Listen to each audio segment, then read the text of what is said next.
Bismillahirrahmanirrahim. Assalamualaikum warahmatullahi wabarakatuh. Halo semuanya.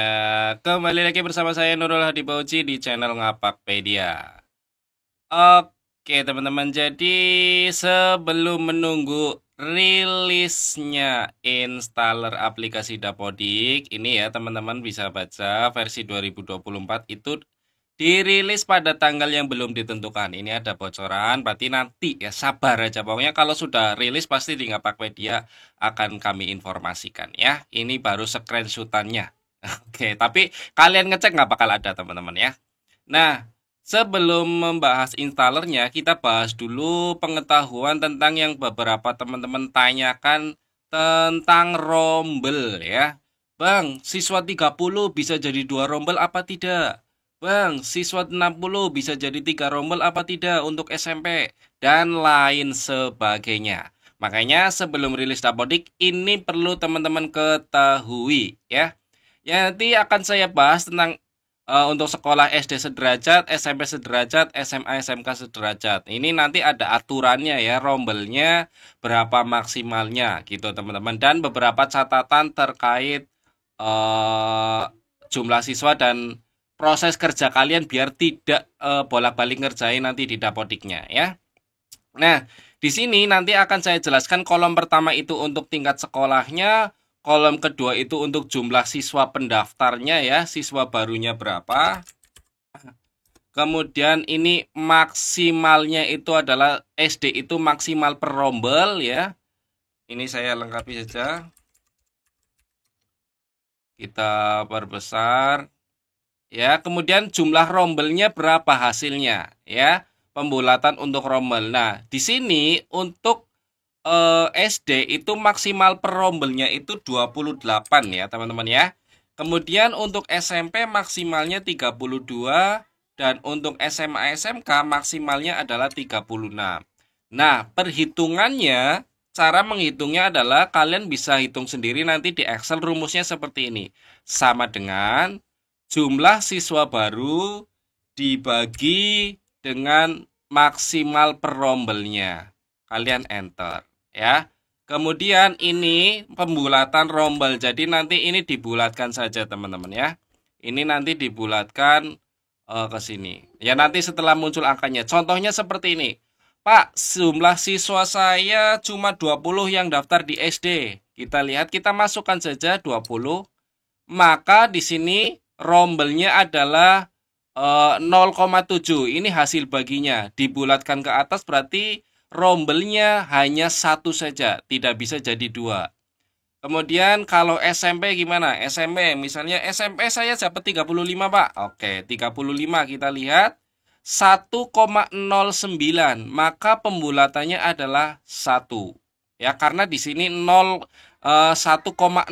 masih 1,0 teman-teman ya. Kemudian kalau hasilnya seperti ini untuk SMA SMK Pak, misalnya 55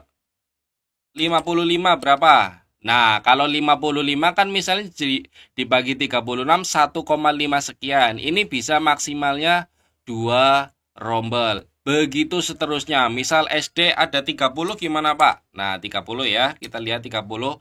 30 juga sama, masih tetap 1,0, akhirnya tetap maksimal 1 rombel.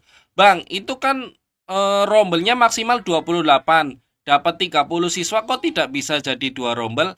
Karena hasil baginya di belakang koma persis masih 0. Di sini teman-teman bisa lihat 1,0.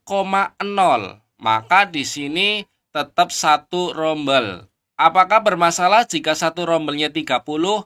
Tidak masalah, karena memang perhitungan Dapodik seperti itu. Walaupun ini maksimalnya 28, tapi kalau hasil baginya 1,0 sekian, itu tetap jadi 1 rombel ya.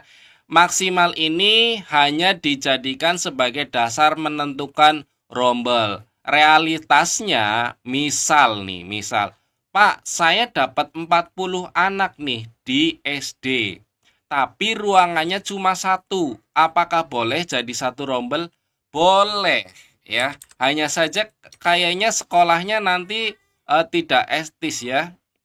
Ini harusnya jadi 2 rombel ya teman-teman ya. Ini 2 karena pembulatan ke atas ya. Kemudian eh ini berarti boleh ya jadi 1 rombel boleh. Kalau memang cuma punya ruangan 1, mau gimana lagi? Dipecah jadi 2 tapi tidak punya ruangan. Ya enggak masalah ya jadi 1 saja ya. Atau kalau mau realnya 1 rombel tapi di dapodiknya jadi 2 rombel itu juga enggak masalah. Cuma kan dapodik yang bagus adalah dapodik yang sesuai fakta gitu ya. Terus Bang, kalau cuma dapat 15 anak, apakah rombelnya sah? Ya sah-sah saja. Minimal siswa adalah sedapatnya sekolahnya, ya. Kalau sekolahnya cuma dapat 10, yaitu 1 rombel. 10 anak untuk 1 rombel. Untuk guru sertifnya apakah sah? Ya sah-sah saja, karena memang dapatnya segitu. Gitu ya teman-teman ya. Jadi tidak masalah kalau memang dapatnya sedikit, tapi kalau dapatnya banyak mau dipecah itu ada aturannya. Misalnya yang SMP nih dapat 70 ya. 2,1 ini dibulatkan harusnya jadi 3 ya. Karena ini 2,1 0,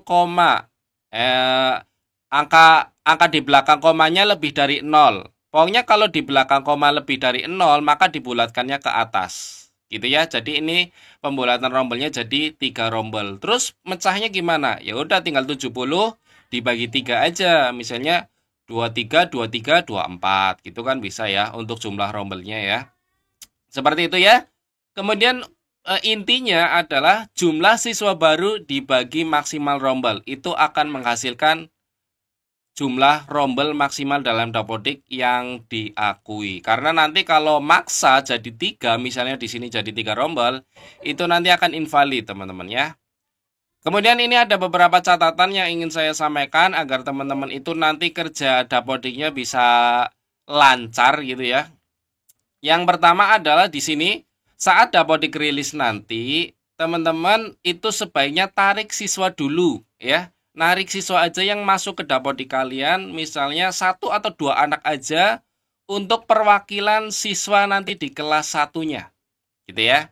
Jadi untuk SD, SMP, SMA itu nanti silakan narik siswa dulu, misalnya yang SD narik dari TK, yang SMP narik dari SD. Itu perwakilan saja 1 atau 2 anak agar nanti di dapodik itu ada siswa barunya gitu perwakilan ya. Emang boleh Bang nariknya bertahap misalnya 1 atau 2 anak dulu baru yang lainnya? Boleh dong, tidak harus langsung selesai semua. Ya. Setelah itu, setelah narik baru teman-teman install dapodik dan membuat rombel kelas dasar sebanyak 1 saja dulu. Misal nih teman-teman butuh 3 rombel, tapi teman-teman buatnya 1 rombel aja. Karena kan jumlah siswanya masih belum masuk semua. Ya, jadi saran saya buat rombel kelas dasarnya sebanyak 1 rombel dulu.